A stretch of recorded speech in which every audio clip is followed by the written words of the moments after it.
Hello, എല്ലാവർക്കും നമസ്കാരം. മുട്ട കൊണ്ടുള്ളൊരു വിഭവമാണ് ഉണ്ടാക്കാൻ പോകുന്നത്. മുട്ട ഉണ്ണിയപ്പം വളരെ എളുപ്പത്തിൽ ഉണ്ടാക്കാൻ പറ്റുന്ന ഒരു സ്നാക്സാണിത്. കുഞ്ഞുങ്ങൾക്കൊക്കെ വളരെ ഇഷ്ടപ്പെടും.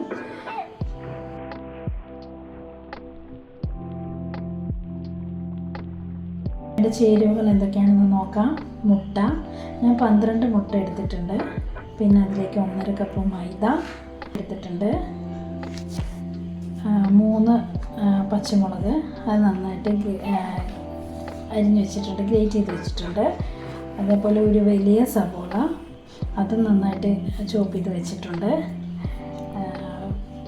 പിന്നെ അതിലേക്ക് കറിവേപ്പില, അത് കഴിഞ്ഞ് പച്ചമുളകൊക്കെ നമുക്ക് എരിവിനനുസരിച്ച് എടുക്കാം. വെളിച്ചെണ്ണ ആവശ്യത്തിന്, അതിലേക്ക് ആവശ്യത്തിന് ഉപ്പ്.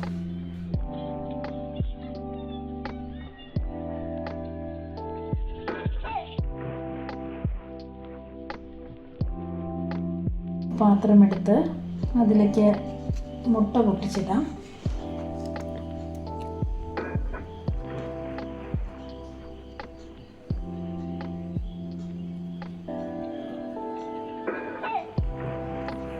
അപ്പോൾ ഇങ്ങനെ എല്ലാ മുട്ടയും പൊട്ടിച്ച് ഇട്ടിട്ടുണ്ട്.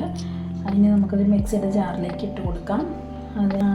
അതിലേക്ക് നമുക്ക് എടുത്തു വെച്ചിരിക്കുന്ന മൈദപ്പൊടി ഇട്ട് കൊടുക്കാം. ആവശ്യത്തിന് ഉപ്പുമിട്ട് നന്നായി യോജിപ്പിച്ചെടുക്കാം.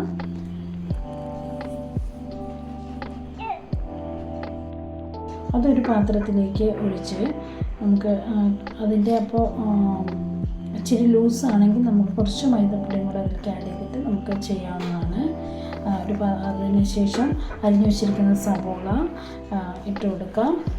അതേപോലെ പച്ചമുളക്, കറിവേപ്പില എല്ലാം നമുക്ക് എരിവൊക്കെ നമ്മുടെ ആവശ്യാനുസരണമാണ്. അതേപോലെ തന്നെ ഉപ്പും നമ്മുടെ ഒരു ടേസ്റ്റിനനുസരിച്ചാണ് നമുക്ക് ഉപ്പും നമ്മൾ ഇടേണ്ടത്. അതേപോലെ തന്നെ കറിവേപ്പിലയും ഇട്ടിട്ട് എല്ലാം നന്നായി ഇളക്കി യോജിപ്പിക്കുക.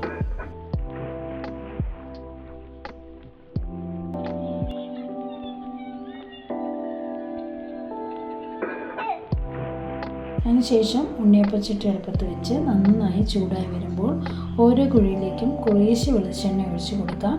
സാധാരണ ഉണ്ണിയപ്പം ഉണ്ടാക്കുന്ന പോലെ എണ്ണ നമുക്ക് ആവശ്യമില്ല, അത്രയും നമുക്ക് ഒഴിക്കേണ്ട ആവശ്യം ഈ ഒരു ഉണ്ണിയപ്പത്തിന് വരുന്നില്ല. കുറച്ച് എണ്ണയാണ് ഒഴിച്ചെടുക്കുക. ഓരോ പ്രാവശ്യം ഉണ്ണിയപ്പം ഉണ്ടാക്കിയെടുക്കുമ്പോൾ ബാറ്റർ ഒഴിക്കുന്നതിന് മുമ്പ് കുറേശ്ശെ എണ്ണ ഒഴിക്കാം. നമുക്ക് എണ്ണ നന്നായി ചൂടായതിന് ശേഷം തയ്യാറാക്കി വെച്ചിരിക്കുന്ന മുട്ട കൊണ്ട് നമുക്കതിലേക്ക് ഒഴിച്ച് കൊടുക്കാം. ഒഴിച്ചു കൊടുത്തതിന് ശേഷം ഒരു 3-4 സെക്കൻഡ് നമുക്കതൊന്ന് ആവാനായിട്ട് വെക്കണം. അതേപോലെ തന്നെ ഒത്തിരി ഫുൾ ഫ്ലെയിമിൽ നമ്മൾ വെക്കരുത്, ഒരു മീഡിയം ഫ്ലെയിമിൽ ആയിരിക്കണം നമ്മൾ സ്റ്റവ് ഫ്ലെയിം വെക്കേണ്ടത്.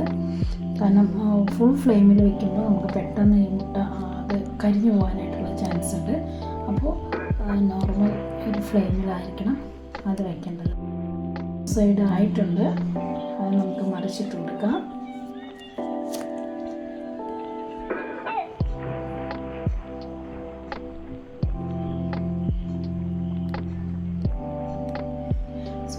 വളരെ സൂക്ഷിച്ച് നമുക്ക് അത് മറിച്ചിടണം, പൊട്ടിപ്പോവാതെ.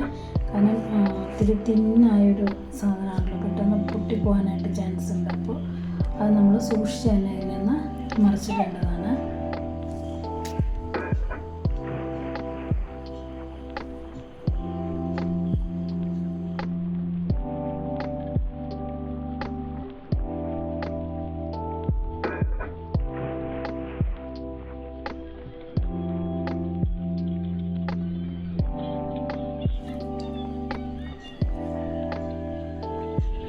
ഇത് 2 സൈഡും നന്നായി മുരിഞ്ഞ് വന്നിട്ടുണ്ട്. അപ്പോൾ നമുക്കൊരു പാത്രത്തിലേക്ക് മാറ്റാം.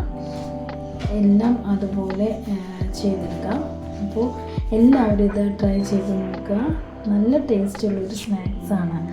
ചാനൽ സബ്സ്ക്രൈബ് ചെയ്യുക, ലൈക്ക് ചെയ്യുക. വീണ്ടും മറ്റൊരു വീഡിയോയിൽ കാണാം. Thank you. Bye bye.